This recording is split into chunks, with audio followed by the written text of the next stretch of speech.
नबी करीम सल्लल्लाहु अलैहि वसल्लम फरमाते हैं कि एक सहाबी हुजूर की बारगाह में आया, अर्ज किया, रसूल अल्लाह सल्लल्लाहु अलैहि वसल्लम, परेशान रहता हूँ अपनी आखिरत के लिए, और ये भी बड़ा अल्लाह का फजल है कि कोई आखिरत के लिए परेशान। हुजूर मैं अपनी आखिरत के लिए बड़ी परेशानी में रहता हूँ, कोई ऐसी बात बता दें कि रब मुझे निजात अता करे। तो नबी पाक सल्लल्लाहु ताला अलैहि वसल्लम ने एक ही बात इरशाद फरमाई, फरमाया तुम अपने रब के साथ बददयानती न करना, अल्लाह तुझे निजात अता कर देगा।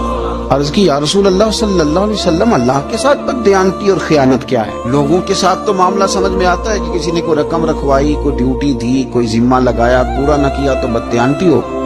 अल्लाह के साथ बददयानती का माना क्या है? तो नबी पाक सल्लल्लाहु अलैहि वसल्लम फरमाने लगे, वो काम जो तुम्हें खालिश अपने रब की रिजा के लिए करने चाहिए थे, उन कामों में अगर तुमने नीयत कर ली ना कि लोग भी देख लें, खैर का भी तुमने इरादा कर लिया, हुक्म दिया था अल्लाह रसूल ने, करने